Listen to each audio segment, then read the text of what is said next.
Let me ask you something.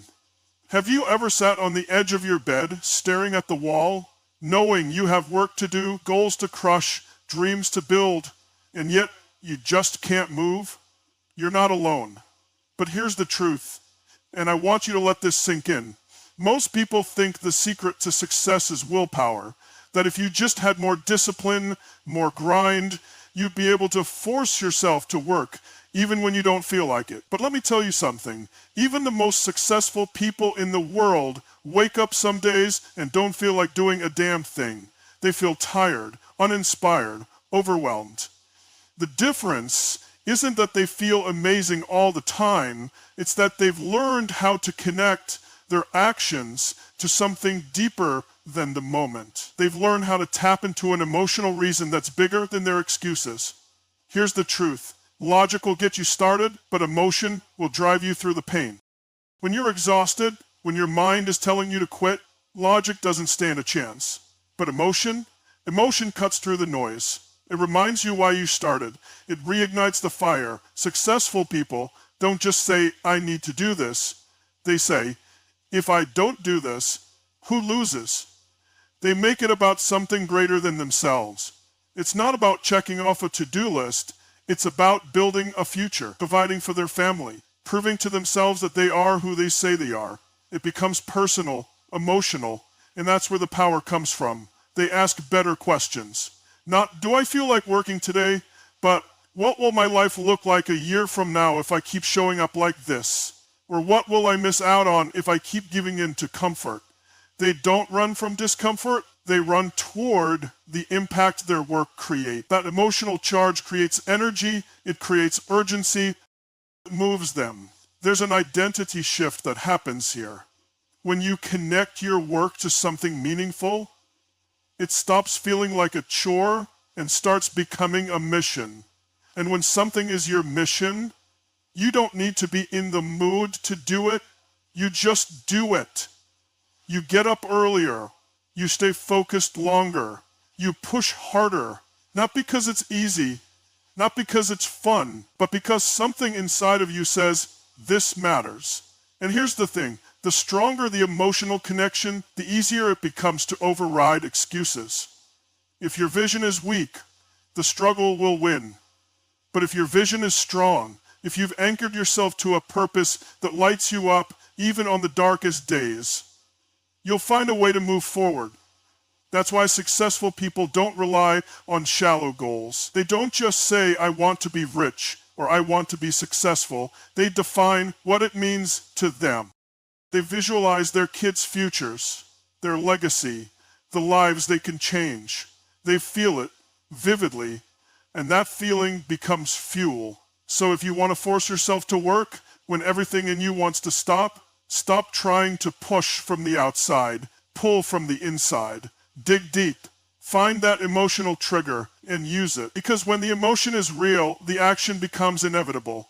Most people fail not because they don't have the skills, the resources, or the knowledge. They fail because they keep negotiating with themselves.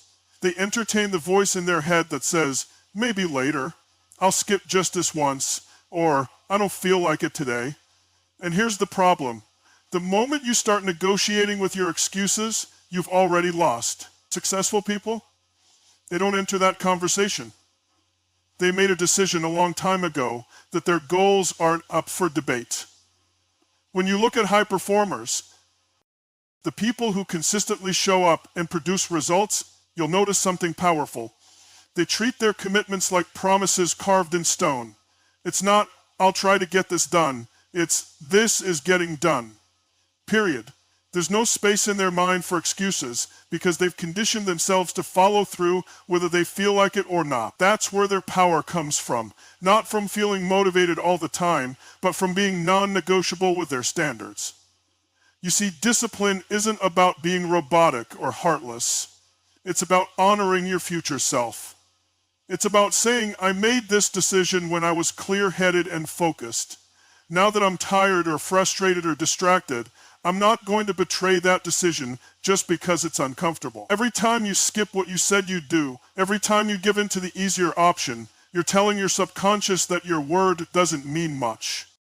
And that compounds. Over time, it erodes your confidence and your identity, but when you refuse to negotiate, even just once, you create a shift. You prove to yourself that you are trustworthy, that you don't need to wait until everything feels right, that you can take control in the middle of chaos. And once you start stacking those moments, your identity begins to evolve. You're no longer someone who tries to be disciplined. You are disciplined. You're not hoping to be consistent. You're proving it, one action at a time. The average person is a slave to their emotions. They only act when it feels good. They only push when they're inspired. And the second resistance shows up, they fold. But the people who win, they feel that same resistance, and they do it anyway.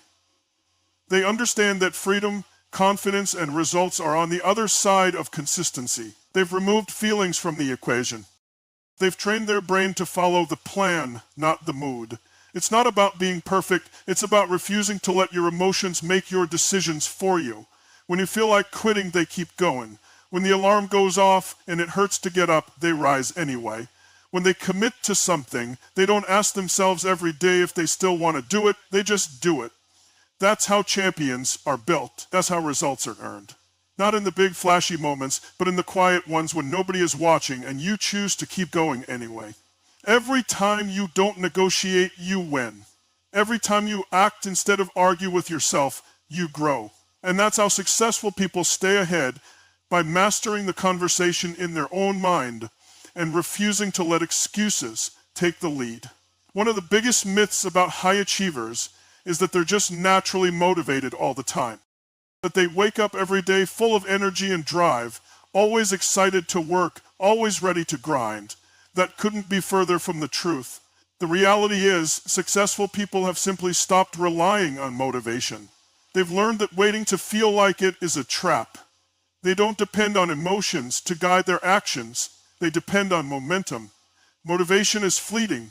It's unreliable. It comes and goes based on sleep, mood, weather, feedback, or 100 other variables you can't control. But momentum, that's something you can build, something you can control. And once it's in motion, it carries you forward even when your energy is low or your mind is filled with doubt. Successful people understand that the hardest part is not the work itself, it's starting.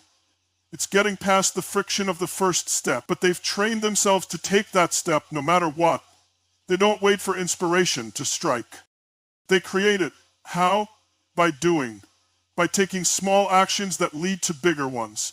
They know that if you sit around waiting to feel ready, nothing will change.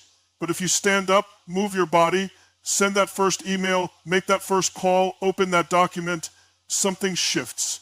Your physiology changes. Your focus sharpens.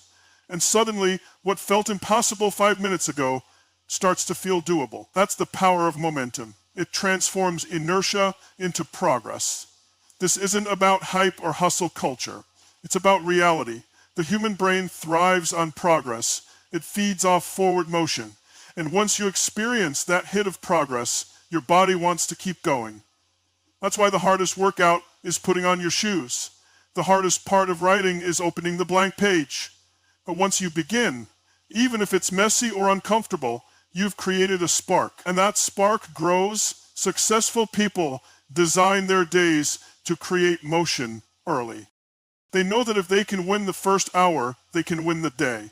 That's why they don't snooze the alarm. That's why they don't check out mentally. They build routines that force them into action before they have time to overthink or second-guess themselves. They use structure to build momentum, and that momentum becomes their edge. And the more often you do this, the more you rewire your brain. You start to realize that action doesn't come after motivation, it creates it. It builds confidence. It builds belief. Every time you act without waiting to feel like it, you're training your identity. You're telling yourself, I'm a doer. I'm someone who follows through. And that identity, that's what creates consistency, long-term results, and real success. So if you're waiting to feel ready, stop. If you're waiting for the right mood, stop. Start where you are. Move your body. Take one small step. Let that step lead to another, and before you know it, you'll have built a rhythm that keeps pulling you forward. Because when you master momentum, you don't need to force yourself to work. You want to. You've become the kind of person who doesn't wait for motivation. You create it.